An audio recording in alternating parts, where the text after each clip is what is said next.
আধার রুমে বসে কাজ করছিল। এমন সময় নিজের ফোনটা বেজে ওঠে। হাতে নিয়ে দেখে আলোর উপর নজর রাখতে বলার গার্ডের কল। আধার তাড়াতাড়ি রিসিভ করে। রিসিভ করতেই ওর চক্ষু চড়ক গাছ, পুরো শরীরে একটা শিহরণ বয়ে গেছে, গলা পর্যন্ত শুকিয়ে আসছে। আলো গাছতলায় দাঁড়িয়ে পানি খাচ্ছে, কিছু পানি ওর শরীরেও পড়ছে। আধার এক দৃষ্টিতে ওর দিকে তাকিয়ে আছে। বিদেশে গিয়ে পুরো চির ফিগার করে ফেলেছে। আধার চোখ বন্ধ করে নিজেকে কন্ট্রোল করার চেষ্টা করছে। কি মনে হতেই ফট করে গার্ডটাকে প্রশ্ন করে, রাস্তায় মানুষ নেই তো? No sir. ওকে, যতক্ষণ না বাড়ি পৌঁছাবো ততক্ষণ ভিডিও অন রাখবে, আর ওকে ফলো করো। কেউ যেন ওর দিকে চোখ তুলেও না তাকায়, তাহলে। আমি দেখবো স্যার। আলো কিছুক্ষণের মধ্যে বাড়ি চলে যায়। আলো বাড়ির মধ্যে ঢুকতেই আধার কল কেটে দেয়। জোরে একটা নিঃশ্বাস ছাড়ে। এতক্ষণ দম আটকে আসছিল ওর। উফ, মেয়েটা কি আগে কম ছিল? আবার বিদেশে গিয়ে জিরো ফিগার করে এনেছে। এবার তো তোমাকে আর একা ছাড়া যাবে না, তোমার পেছনে বডি গার্ড ফিট করতে হবে দেখছি। আধার কথাটা বলে বাঁকা হাসি দেয়। পরের দিন আলোর সকালের ব্রেকফাস্ট করে ঢাকার উদ্দেশ্যে বেরিয়ে পড়ে। মনে এক অদ্ভুত শান্তি লাগছে আলোর। দুপুর নাগাদ আলোরা সবাই ঢাকায় চলে আসে। আলো বাসার সামনে এসে এক ধ্যানে বাসার দিকে তাকিয়ে থাকে। সবাই বাসায় এসে যে যার রুমে চলে যায়। ওদের পুরনো কাজের লোককে বলে বাড়ি পরিষ্কার করে আর রান্না করে রাখতে বলে। সবাই ফ্রেশ হয়ে এসে খেয়ে দিয়ে ঘুমিয়ে পড়ে। বিকালে সবাই বসে চা খাচ্ছে। আলো রেডি হয়ে এসে, আমি একটু বাইরে যাচ্ছি, আয়শুকেও নিয়ে গেলাম। সাবধানে, আয়শার খেয়াল রাখিস। ওরে মাতার বাংলা। আলো আয়েশাকে কোলে করে নিয়ে চলে যায়। আরে মায়াপুরি, আর কতক্ষণ ওয়েট করাবে? আগুন দরজার বাইরে দাঁড়িয়ে চিৎকার করে বলে, আর 3 মিনিট। উফ, 3 মিনিট করে 3 ঘন্টা লাগিয়ে দিলে। এতক্ষণে বিয়ে করে ফুলসজ্জাও করে নিতাম। রাত্রি দরজা খুলে আগুনকে এলোপাথারি মারতে থাকে। অসভ্য, নির্লজ্জ। এভাবে চেঁচিয়ে চেঁচিয়ে কেউ বলে? বাসায় মা বাবা আছে কি? কি ভাববে? তোমার লজ্জা নাই থাকতে পারে, আমার আছে। আরো শোনা, এত লজ্জা পেলে ফুলসজ্জা কি করে করবে? রাত্রির কানের পাশে ফিসফিস করে বলে। রাত্রি লজ্জায় লাল হয়ে যায়। হাতের কোনোই দিয়ে পেটে গুতা মারে। আউচ। বেশি ঢং করতে হবে না, চলো। কিন্তু যাবে কোথায় যে এত তাড়া দিয়ে আমাকে ডেকে আনলে? পাশে একটা পার্ক আছে, ওইখানে। ওকে, চলো। আগুন আর রাত্রি বেরিয়ে যায়। আলো ওদের পাশের পার্কে আয়েশাকে নিয়ে এসেছে। ও জানেই না কতগুলো চোখ ওর উপর নজর রাখছে। আয়েশাকে নিয়ে বিভিন্ন রাইডে উঠছে আর আয়েশা খিলখিল করে হাসছে। আলো দূর থেকে খেয়াল করলো একটা মেয়ে আর একটা ছেলে বসে আছে। মেয়েটাকে আলোর কেমন চেনা চেনা লাগলো। একটু কাছে গিয়ে দেখতে বুঝলো ওর রাত্রি। আলো খুশিতে দৌড়ে গিয়ে রাত্রিকে পেছন থেকে জড়িয়ে ধরলো। হঠাৎ ঘটনায় রাত্রি আর আগুন চমকে গেল। রাত্রি পিছনে ফিরে বড়সড় ঝটকা খায়। এখনো বিশ্বাস করতে পারছে না আলো ওর সামনে দাঁড়িয়ে, তার উপর কোলে একটা বাচ্চা। আলো? আলোর নাম শুনে আগুন অবাক হয়ে যায়। মনে মনে বলে, ও তাহলে এই আলো যার জন্য আদারের এত পাগলামি? আলো, তুই এত বছর পর? মানে কোথায়, কিভাবে? আর বেবি, মানে তুই বিয়ে কবে? কি বলবে বুঝতে পারছে না। থাম থাম, আমি সব বলছি। ও আমার বেবি না, বড় ভাইয়ার বেবি। রাত্রি এবার এলোপাথারি আলোকে মারতে থাকে। কুত্তি বেয়াদব, এত বছর কোথায় ছিলে? একবার বলে যাওয়ার প্রয়োজন মনে হলো না? বেয়াদব, তোকে আজ আমি মেরেই ফেলবো। রাত্রির এমন কাণ্ডে বেচারি আয়েশা কেঁদে দেয়। থাম বোন, তোর চক্করে আয়শু কেঁদে দিল। রাত্রি মারা থামিয়ে আয়েশাকে কোলে নেয়। নে, এবার বল, কোথায় ছিলি 4 বছর? কানাডা। কি? এরপর আলো রাত্রিকে সব খুলে বলে। সব শুনে রাত্রি আগুনের দিকে তাকায়। আগুন শান্ত দৃষ্টিতে ওদের দিকে দেখছে। রাত্রি মনে মনে ভাবে, যার থেকে পালানোর জন্য কানাডায় গিয়েছিলি সে তোর জীবনে আবার ফিরে আসবে?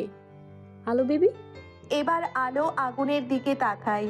তারপর রাত্রিকে জিজ্ঞেস করে, হায় রে, এই হ্যান্ডসাম বয়টা কে? বিএফ? না। রাত্রির কথা শুনে আগুন অবাক হয়ে ওর দিকে তাকায়। আমার বিএফ না, আমার উড বি হাজবেন্ড। আগুন একটা স্বস্তির শ্বাস ফেলে আলো তো হা করে তাকিয়ে আছে। তুই সত্যি, মানে কিভাবে, লাভ না অ্যারেঞ্জ? লাভ। কি? কিভাবে, কবে, কি করে, কতদিন? থাম আমার মা, কানের পোকা তুলে দিচ্ছিস চিৎকার করে। এই রাত্রি আলোকে সব বলে, আধারের কথা গোপন করে যায়। সব শুনে আলো হাসতে হাসতে গড়াগড়ি খাচ্ছে। আলো আগুনকে উদ্দেশ্য করে বলে, দুলাভাই এই পেটনিটাকে সবসময় ঝাড়ির উপরে রাখবেন, না হলে দেখবেন মাথায় উঠে নাচবে। এই রাত্রি আলোর দিকে কটমট চোখে তাকায়। আগুন হেসে হেসে বলে, অবশ্যই শালিকা। আচ্ছা আমি যাই, কাজ আছে, বাই, পরে কথা বলবো। বাই, সাবধানে যাস। আলো চলে গেলে রাত্রি আগুনকে জিজ্ঞেস করে, তুই কি আধার ভাইয়াকে বলে দিবি ওর কথা? তুমি কি চাও? আমি আধার ভাইয়ার চোখে ওর জন্য সত্যিকারের ভালোবাসা দেখেছি, পাগলামি দেখেছি, নেশা দেখেছি। আধার ভাইয়াকে বলে দেওয়া উচিত। আগুন নিঃশব্দে মুচকি হাসে। আদার জানে আলো বাংলাদেশে, তাও আমাদের আগে। মানে? তোমাকে ভাবতে হবে না, চলো সন্ধ্যায় আসছে। হুম। দেশে কবে আসবি? আজ। এত তাড়াতাড়ি? কখনো তো এত তাড়াতাড়ি আসিস না। কারণটা তোর অজানা না আগুন। আমার জীবনটা ওইখানে পড়ে আছে, আর কাল আলোর সাথে সামনাসামনি দেখা হওয়ার পালা। আর আধার একটা বাঁকা হাসি দেয়। দেখ, যা করবি কর, কিন্তু আলোককে খুব সফটলি হ্যান্ডেল করিস। হুম, তোকে আরেকটা কথা বলার ছিল, যা তোর বডিগার্ডটা তোকে বলেনি। কি কথা? আধার ভ্রুকুচকে জিজ্ঞেস করে। আগুন আধারকে কিছু বলে, যাতে আধারের মাথায় আগুন ধরে যায়। রাগে চোখ লাল হয়ে যায়। ফোন রাখ, পরে কথা বলছি। আধার কাউকে কল করে বলে, কিছু ছবি পাঠাচ্ছি, ছেলেগুলোকে আবার চাই। আর আলোর সাথে বডিগার্ডগুলোকে ফায়ার করে নতুন বডিগার্ড ফিট করো। আধার কল কেটে দিয়ে জোরে জোরে নিঃশ্বাস নিতে থাকে এই রাগ কমানোর জন্য।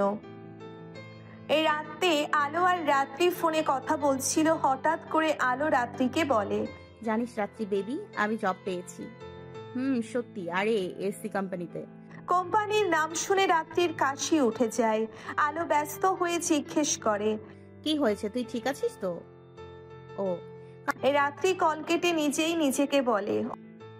ওদিকে আলো কল কেটে নিজের ভাবনায় ডুব দেয়। কাল অফিসে জয়েনিং, কিন্তু চাকরি পাওয়াটা কেমন অদ্ভুত লাগলো। ইন্টারভিউ না দিয়ে দেশের টপ কোম্পানিতে এত বড় একটা পোস্টে কিভাবে সম্ভব? আচ্ছা, কোনো ঘাপলা নেই তো? মনটা কেমন খচখচ করছে, মনে হচ্ছে কাল কিছু তো হবে। যাই হোক, কাল দেখা যাবে, এখন ঘুমাই। আলো ঘুমিয়ে পড়ল। সকালে উঠে নামাজ পড়ে জগিং করতে বের হলো। আর সবচেয়ে অদ্ভুত বিষয় হলো, রাস্তায় একটা মানুষেরও দেখা নেই। আজ কেন মানুষ নেই কেন? কি জানি 4 বছরে কি সব চেঞ্জ হয়ে গেল নাকি বাবা। আলো এসব ভেবে নিজের জগিং এ মন দেয়। 1 ঘন্টা জগিং করার পর বাড়ি ফিরে যায়। আলো বাসায় ঢুকতেই রাস্তা খুলে দেওয়া হয়। আবার লোকজন চলাচল করতে শুরু করে। আধার কড়া নির্দেশ দিয়ে রেখেছে, আলো যতক্ষণ জগিং করবে ততক্ষণ রাস্তায় কোনো মানুষ থাকবে না। আলো চলে যাওয়ার পর সবাই চলাফেরা করবে। আধার সকালে বেডিতে ল্যান্ড করে এসেই বাড়ি যায়। আলতাফ সাহেব টেবিলে বসে ব্রেকফাস্ট করছিল। এমন সময় আধার বাড়ির ভেতর প্রবেশ করে এসেই আলতাফ সাহেবকে জড়িয়ে ধরে খুশি হয়ে হাসতে থাকে। সবাই আধারকে দেখে অবাক। আলতাফ চৌধুরী তার চোখে বিশ্বাস করতে পারছে না। আধারের বাবা মা মারা যাওয়ার পর থেকে আধারকে হাসতে দেখেনি, আর সেই ছেলে আজ প্রাণ খুলে হাসছে। আধারের হাসির আওয়াজে বাড়ির প্রতিটি ইট পাথরে প্রাণ ফিরে এসেছে। আলতাফ চৌধুরীর চোখের কোণে পানি চিকচিক করেছে। কি এমন কারণ যার কারণে আধারের মুখে এত হাসি? কি হয়েছে দাদু ভাই? দাদু, দাদু, আমি জিতেছি। আমার ভালোবাসা জিতেছে। বলেছিলাম না, আমি ওকে সত্যি ভালোবেসে থাকলে ও আমার কাছে ফিরে আসবেই। ও এসেছে দাদু। আমার আলো তার আধারের জীবনে ফিরে এসেছে, আর ওকে দূরে যেতে দেব না আমি, আর না। আধার রুমে চলে যায়। আলতাফ চৌধুরীর চোখে পানি এসে যায়। উনি প্রথমে আধারের জন্য চিন্তা করছিলেন, কিন্তু এখন আর চিন্তা নেই। উনি বুঝতে পারছেন আলোই একমাত্র আধারের ভালো থাকার ঔষধ। আধার রুমে এসে ফ্রেশ হয়ে শুয়ে পড়ে। সারা রাত জার্নি করে একটু ক্লান্ত। 11টায় অফিস যাবে। তাই একটু রেস্ট নিয়ে নিচ্ছে। মা তাড়াতাড়ি খাবার দাও, 10টায় অফিসে থাকতে হবে। আলো হাতে ঘড়ি পড়তে পড়তে নিচে নামতে নামতে বলল। নিচে নেমে দেখে সবাই ওর দিকে হাঁ করে তাকিয়ে আছে। কি হলো, এভাবে তাকিয়ে কেন আছে? আমার ননদিকে তো আজ বেশ সুন্দর লাগছে। থ্যাংক ইউ ভাবি। কি যে বলো না ভাবি, পুরো পেদনি লাগছে। সাফুর বাচ্চা ভালো হচ্ছে না, কিন্তু আমি অভিশাপ দিচ্ছি তোর বউ দেখতে পেতনির মতো হবে, সামনে থেকে দাঁত থাকবে না। ফুলসজ্জার রাতেই তুই তাকে দেখে ভয়ে অজ্ঞান হয়ে যাবি, দেখে নিস। আলুর বস্তা, তোর স্বামী একজন সাইকো হবে, দেখে নিস। এটা আমার অভিশাপ। কি হচ্ছে সাফওয়ান, আমার এখানে আসি, কথাবার্তা খেয়াল রাখো। তুমি শুধু আমার দোষ দেখছো, ওরটা দেখছো না। চুপচাপ খাবার খাও, আর ভালো তুমি সাফওয়ানের সাথে যাবে। গম্ভীর করে বলে। ওকে চাচু। সবাই চুপচাপ খাবার খাওয়াই মন দেয়। আলো আজ একটা লাইট কালারের ক্রিম রঙের লং ড্রেস, মাথায় হিজাব, ঠোঁটে বেবি পিঙ্ক লিপস্টিক, হাতে ঘড়ি, নজর কারা সুন্দর লাগছে ওকে। খাওয়া শেষে আলো বাইরে ওয়েট করে, সাফওয়ান বাইক নিয়ে আসে। এত লেট লাগে, আমি কতক্ষণ ওয়েট করছি। আলো কপট রাগ দেখিয়ে বলে। থাম, আমারও কাজ আছে, তাড়াতাড়ি ওঠ। আলো বাইকে উঠে পড়ে। এটা একজন গার্ড ছবি তুলে আথারকে পাঠিয়ে দেয়। সাফওয়ান আলোকে নিয়ে চলে যায়। আথার 10টায় ঘুম থেকে উঠে ফোন হাতে নিয়ে দেখে গার্ডদের থেকে মেসেজ এসেছে। মেসেজের ছবি দেখে মেজাজ বিগড়ে যায়। তারপর ভালোভাবে জুম করে দেখে শান্ত হয়। এক মুহূর্তের জন্য মেজাজটাই বিগড়ে গেছিল। ভালো হলো জুম করে দেখলাম এটা তো ওর ভাই। খালি খালি আমার জান পাখিটা কষ্ট পেত। আধার ফ্রেশ হয়ে এসে অফিসে যাওয়ার জন্য রেডি হয়ে নেয়। আধার কফি রঙের স্যুট, ভিতরে সাদা শার্ট, হাতে ব্র্যান্ডেড ওয়াচ, চুলগুলো একপাশে স্পাইক করা। চকলেট বয় লাগছে ওকে। সাথে ওর বাদামি চোখ তো আছেই, যা ওর সৌন্দর্য আরো ফুটিয়ে তুলেছে। আধার গাড়িতে উঠে অফিসের উদ্দেশ্যে বেরিয়ে পড়ে। আমি আসছি জান পাখি। আলো অনেক আগে অফিসে চলে এসেছে। আধার আগে থেকে হাসানকে বলে দিয়েছিল আলোর কোনো সমস্যা হলে ওকে আর খুঁজে পাওয়া যাবে না। সেই ভয়ে হাসান সকাল 8টা থেকে এসে বসে আছে আলোর জন্য। আলো আসার পর ওকে ওর কেবিনে দিয়ে আসে, কারোর সাথে কোনো পরিচয় করার সুযোগও দেয়নি। আধারের গাড়ি অফিসের সামনে এসে দাঁড়ায়। গার্ডরা এসে গাড়ির দরজা খুলে দিতেই আধার নেমে অফিসের ভিতরে চলে যায়। নিজের কেবিনে ঢুকে হাসানকে ডাকে। হাসান, হাসান। আধারের ডাক শুনে হাসান দৌড়ে চলে আসে। মিস আলোকে আমার কেবিনে পাঠিয়ে দাও। আর যে কাজগুলো রেডি করতে বলেছিলাম ওগুলো রেডি তো? আমাকে দিয়ে যান। আর মিস আলোকে আমার রুমে পাঠিয়ে দাও। হাসান রুম থেকে বেরিয়ে যায়। আলো রুমে বসে বসে পুরো রুমটা দেখছিল। খুব সুন্দর করে রুমটা সাজানো, বেশ আকর্ষণীয়। আলোর বেশ পছন্দ হয়েছে রুমটা। আলো বসে বসে পেপার ওয়েট নিয়ে খেলছিল। তখনই হাসান রুমে আসে। আমি আপনাকে কতবার বলবো হাসান ভাই, আমাকে ম্যাম বলবেন না, আলো বলে ডাকবেন। হাসান শুধু একটা হাসি দেয়। আলো রুম থেকে বেরিয়ে আধারের রুমের উদ্দেশ্যে যায়। দরজায় নক করার আগেই দরজা খুলে যায়। যা দেখে আলো প্রথমে একটু থতমত খেয়ে যায়, তারপর নিজেকে সামলে ভিতরে যায়। আধার পিছনে ঘুরে বসে আছে বিধায় আলো ওর মুখটা দেখতে পাচ্ছে না। মিস তাসলিমা ইসলাম আলো, তাই তো? Yes sir. ভদ্রতা শেখেননি? ভেতরে আসতে গেলে দরজায় নক করে আসতে হয়, তা জানেন না? Sorry sir. নিচু স্বরে বলে। গিয়ে আবার নক করে ঢুকুন। Yes sir. দাঁতে দাঁত চেপে বলে। আলো আবার বাইরে গিয়ে দরজায় নক করে। May I come in sir? কেউ রেসপন্স করে না। আলো আবার নক করে। May I come in sir?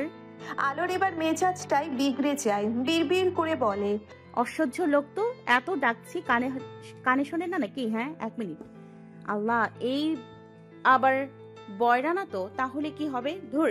আলো এবার জোরে ডাক দেয়। May I come in sir? এবার ভেতর থেকে ডাক আসে।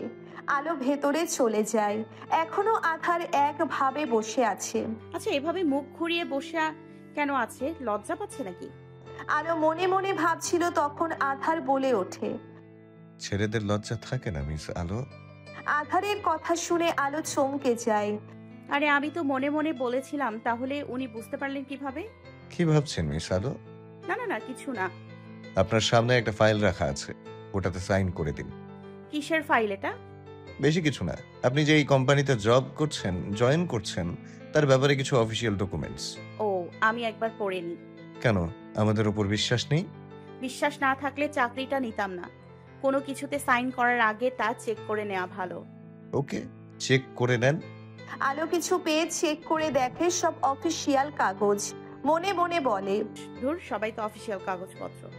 আলো সব কাগজগুলোতে সাইন করে দেয়। নিন, হয়ে গেছে স্যার। আলোর কথা শুনে আধারের মুখে হাসি ফুটে ওঠে। মনে মনে বলে, জান পাখি, তুমি আমার জালে ফেসে গেছো, এবার আর পালাতে পারবে না। স্যার, আমি তাহলে আসি? দাঁড়ান মিস আলো, আপনার বসের মুখটা দেখবেন না? আলো সেদিকে ভ্রুকুচকে তাকিয়ে থাকে। আধার ওর মেস চেয়ারটা ঘুরিয়ে সামনে আনে। আলোর সামনে আধারের চেহারা স্পষ্ট হয়ে আসে। আলোর ভ্রু কুচকে যায়। কোথায় যেন দেখেছে, কিন্তু কিছুতেই মনে পড়ছে না। আধার চেয়ার ছেড়ে আলোর কানের কাছে এসে বলে, কি হলো? কোথায় যেন দেখেছো আমাকে, তাই না? মনে পড়ছে না? এত শীতল কণ্ঠে কথাটা বলে সে আলো পুরো শরীরে শিহরণ বয়ে যায়। তার সাথে আধার আলোর এত কাছে যে ওর শ্বাস ভারী হয়ে আসছে। আলো একটা শুকনো ঢোক গিলে আধার আবার বলে, আমাকে ভুলে গেলে জান পাখি? এই চানপাকি কথাটাই যথেষ্ট আলোর ভিতর পর্যন্ত কাঁপিয়ে দেওয়ার জন্য। আধার পকেটে হাত ঢুকিয়ে আলোর কাছ থেকে সরে আসে। আলোর শুরু থেকে সব মনে পড়ে যায়। আলো ভয়ার্থ চোখে আধারের দিকে তাকায়। কাঁপা কাঁপা গলায় বলে, আধার। যাক, চিনলে তাহলে? তার মানে আপনি এই কোম্পানির মালিক? হুম। আমি এই কোম্পানিতে জব করব না, আমি আজই রিজাইন দিব। রেগে বলেই আলো দরজার কাছে যায়। দরজা ধাক্কা দেয়, কিন্তু দরজা খুলছে না। বারবার ধাক্কা দিচ্ছে, কিন্তু কিছুতেই খুলছে না। আধার টেবিলের সাথে হেলান দিয়ে বুকে হাত দিয়ে আলোর কাণ্ড দেখছে। আলো বারবার প্রচেষ্টা করে, যখন ব্যর্থ তখন করুণ চোখে আধারের দিকে তাকায়। আধার বাঁকা হাসি দিয়ে আলোর দিকে তাকিয়ে আছে। আলো কাঁদো কাঁদো গলায় বলে, কি চাই আপনার? তোমাকে চাই জান পাখি। পাবেন না, আমি আজই রিজাইন দিব। করব না আমি জব এখানে। আধার এবার আলোর কাছে এসে ওকে হ্যাচকা টান দিয়ে দেওয়ালের সাথে মিশিয়ে নেয়। আলো ভয়ে চোখ বন্ধ করে আছে। আধারের গরম আর ভারী নিঃশ্বাস আলোর মুখে আছড়ে পড়ছে। আলো চোখ মুখ নিচু করে খিচে বন্ধ করে আছে। আধার আলোর দিকে এক দৃষ্টিতে তাকিয়ে আছে। আধার আলোর মুখ হালকা করে ফু দিতে থাকে। আলো এতে কেঁপে ওঠে। আধার আলোর থেকে সরে আসে। আলো এতে যেন ধরাতে প্রাণ ফিরে এলো। আধার টেবিল থেকে আলোর সাইন করা ফাইলটা নিয়ে এসে আলোর দিকে তাকিয়ে বলে, কিছুতে সাইন করার আগে শুধু 2 পৃষ্ঠা বললে হয় না জান পাখি, পুরোটা পড়তে হয়। আলো আধারের দিকে জিজ্ঞাসু দৃষ্টিতে তাকিয়ে থাকে। আধার আলোর দিকে ফাইলটা এগিয়ে দেয়। আলো তাড়াতাড়ি পুরো ফাইলটা পড়া শুরু করে। পুরো ফাইলটা পড়ে আলোর হাত থেকে ফাইলটা নিচে পড়ে যায়। আলো মেঝেতে বসে পড়ে।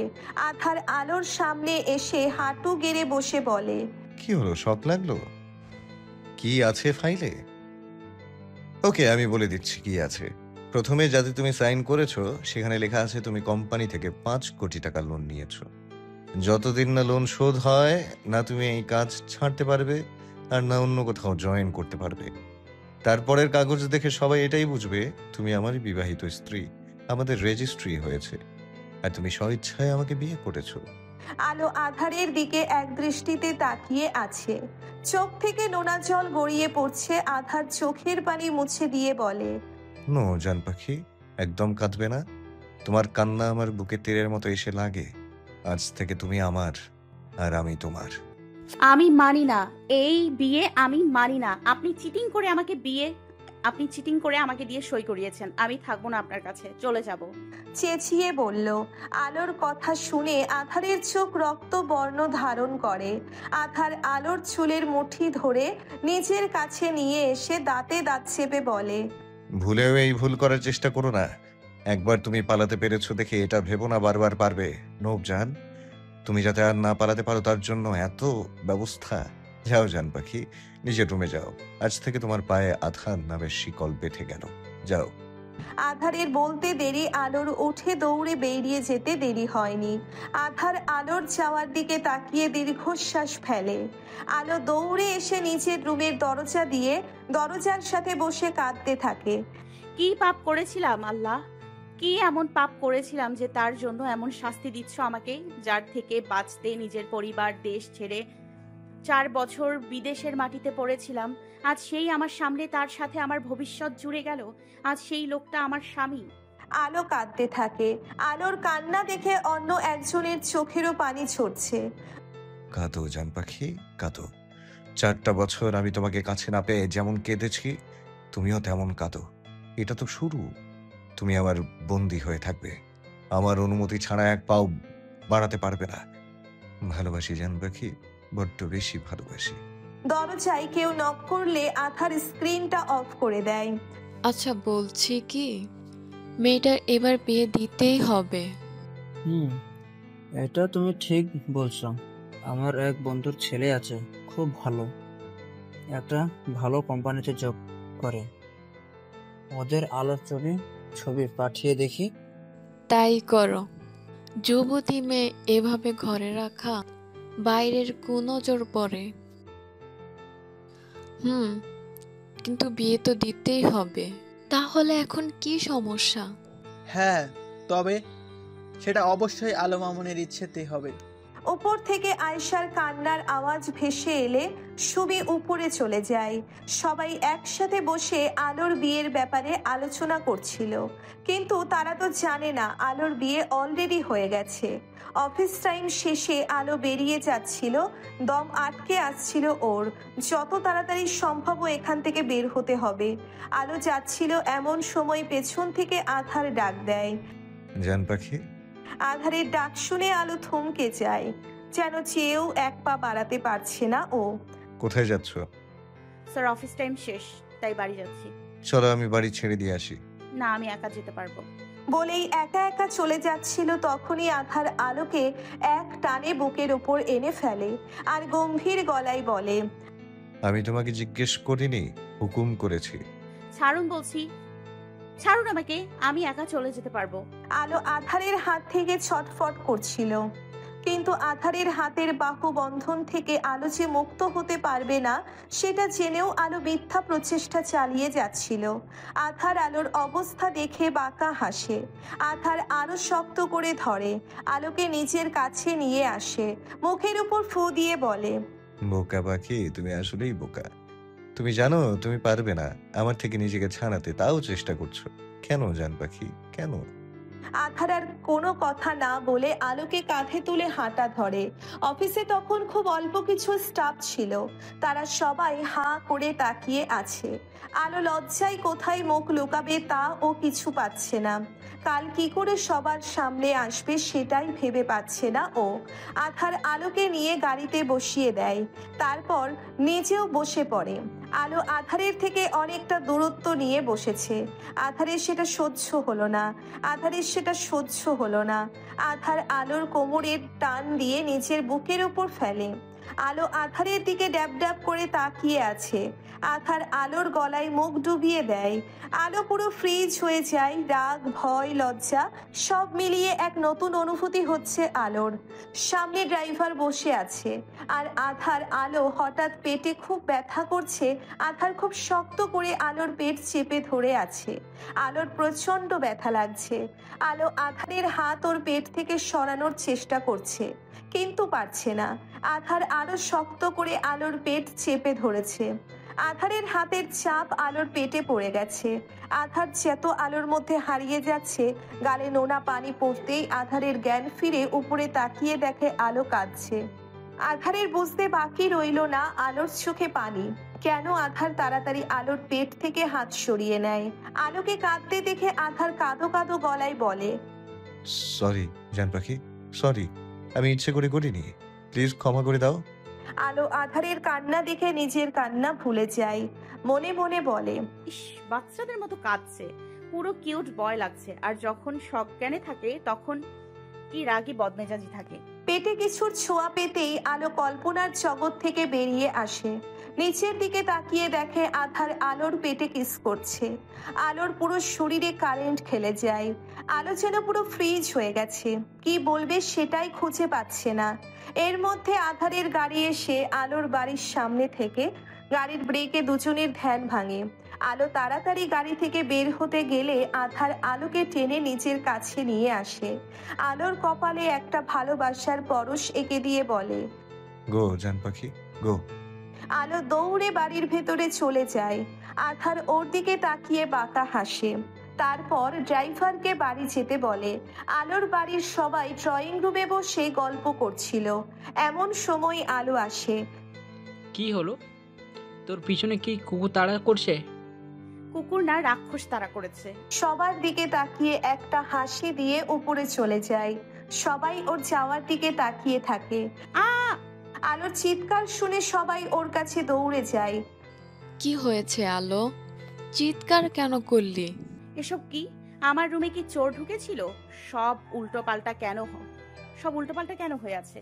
চিৎকার করে বলে, আরে ইলেকট্রিসিটির লোক এসেছিল, কি সমস্যা আছে তাই, অনেকদিন বন্ধ ছিল বাড়ি তাই বলে আমার রুমে কেন জানি না। সবাই ভিতরে চলে গেল। আলো রুমে এসে ধরাম করে দরজা বন্ধ করে দিল।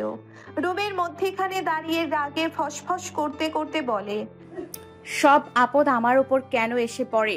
অফিসে এই সাইকোটা আমার জীবনে ঝড় নিয়ে এলো, আর এখন এই ঘর যত সব। আধার চৌধুরী কাল থেকে আমার লাইফ যদি আমি আধার চৌধুরী তোমার লাইফ যদি আমি কাল থেকে হেল্প না করেছি, তো আমিও আলো না। এমন কাজ করব যে তুমি বাধ্য হবে আমাকে অফিস থেকে আর তোমার জীবন থেকে বের করে দিতে। আলো আধারকে বকতে বকতে ঘর গোছাতে লাগলো। আলো জানতেও পারলো না আলোকে কেউ তার রুমে বসে দেখছে। চেষ্টা করে দেখো জান পাখি, আমার থেকে দূরে যেতে পারো কিনা। আমি রেডি তোমার কাজ দেখার জন্য, তবে তুমি এই আধার চৌধুরীর হাত থেকে মুক্তি পাবে না। আলো খেয়ে এসে শুয়ে পড়ে। আজ মনটাও ভালো নেই, কারোর সাথে তেমন কথা বলেনি। আধারের কথাটাও লুকিয়ে গেছে সবার থেকে। আলো চায় না ওর জন্য ওর পরিবার আবার কোনো ঝামেলা সহ্য করুক। চেয়ারে কয়েকটা ছেলেকে বেঁধে রাখা হয়েছে। তাদের অপরাধ, তারা আধার চৌধুরীর জান পাখির দিকে বাজে দৃষ্টিতে তাকিয়েছে। ছেলেগুলোকে মারতে মারতে আধ মরা করে ফেলেছে। সামনে আধার আর আগুন বসা। আগুন? কোন ছেলেটা আলোকে নিয়ে বাজে কথা বলেছিল? হলুদ গেঞ্জিওয়ালা। আধার হাতে একটা হকি স্টিক নিয়ে ছেলেটাকে মাটিতে ফেলে ইচ্ছে মতো মারতে থাকে। ছেলেটার অবস্থা খারাপ, আর একটু মারলেই মরে যাবে, কিন্তু আধার তো তাকে এমন মৃত্যু দিবে না। আধারের আদেশ পেয়ে হাসান একটা বালতিতে করে লাল পানি নিয়ে আসে, কিন্তু আসল বিষয় হলো পানিটা ফুটন্ত লাভার মতো গরম ছিল। তার উপর তাতে লাল মানে মরিচের গুঁড়ো মেশানো হয়েছে। 10 প্যাকেট মরিচের গুঁড়ো। আধার ছেলেটাকে টানতে টানতে বালতির কাছে এনে ওর মাথা বালতিতে চেপে ধরে। ছেলেটা ছটফট করতে থাকে, কিন্তু তাতে লাভ কি? আধার ততক্ষণ ছাড়বে না যতক্ষণ না ছেলেটার দেহ থেকে প্রাণ বেরিয়ে যায়। আগুন বসে বসে গেমস খেলছে, আর হাসান প্যাডে কালকের প্ল্যানিং দেখছে। ওদের কাছে সব নর্মাল। ছেলেটা গলা কাটা মুরগির মতো ছটফট করতে করতে প্রাণ ত্যাগ করে। অদ্ভুত বিষয় হলো পুরো ঘটনায় আধার কোনো কথাই বলেনি, চুপচাপ কাজ করে গেছে। ছেলেটা ছটফট করে ছেড়ে দিলে তখন আধার ওকে ছেড়ে দেয়। ছেলেগুলোর মধ্যে একজন ছেলে এমন ঠান্ডা মাথায় খুন করতে দেখে হার্ট অ্যাটাক করেছে, আর একজন রীতিমতো পাগলামি করা শুরু করেছে। আধার হাসানের দিকে তাকায়, আর হাসান আধারকে আশ্বস্ত করে। আধার আর আগুন চলে যায়, আর হাসান তার কাজে লেগে পড়ে। সকালে আলো একটু লেটে ওঠে। কাল সারাদিন ক্লান্তির জন্য দেরিতে ঘুম ভাঙে। ওয়াশরুম থেকে বেরিয়ে ফ্রেশ হয়ে আসে। সাথে সাথে ফোনে একটা মেসেজ ঢোকে। আলো ফোন চেক করে দেখে আধারের মেসেজ। তাড়াতাড়ি অফিসে আসবে, হাতে 30 মিনিট টাইম, লেট করলে শাস্তি পেতে হবে। নিচে ড্রাইভার ওয়েট করছে। আলোকে আর পাইকে 5 মিনিটে রেডি হয়ে তাড়াতাড়ি নিচে নামে। সবাই ব্রেকফাস্ট টেবিলে বসেছিল। আলো ঝড়ের গতিতে নেমে একটা পরোটা দিয়ে ডিম মুড়িয়ে নিয়ে আর 1 গ্লাস জুস খেয়ে দৌড়ে সবাই ওর দিকে হতভম্ব হয়ে তাকিয়ে আছে। আলো গাড়িতে বসে ব্রেকফাস্ট করে নেয়। 30 মিনিটের আগে আলো অফিস চলে আসে। কেবিনে ব্যাগটা রেখে আধারের কেবিনে দৌড় দেয়। May I come in sir? Yes, come in. আলো ভেতরে ঢুকে জিজ্ঞেস করে, আমাকে কেন ডেকেছেন? কফি খাওয়ার জন্য। কি? আমি কি আপনার চাকর লাগি? না, তুমি তো আমার বউ। আলো কিছু বলতে যাবে তার আগে আধারের ধমকে চুপ করে যায় আর সুরসুর করে কফি বানাতে কিচেনে চলে যায়। কফি খাবে? আজ এমন কফি খাওয়াবো যে জীবনে আর কফি খেতে চাইবে না। আলো বাঁকা হাসি দিয়ে কফির মগটা হাতে নিয়ে আধারের রুমের দিকে যায়। আলো কি আর জানলো ওর সমস্ত কর্মকাণ্ড আধারের নখদর্পণে।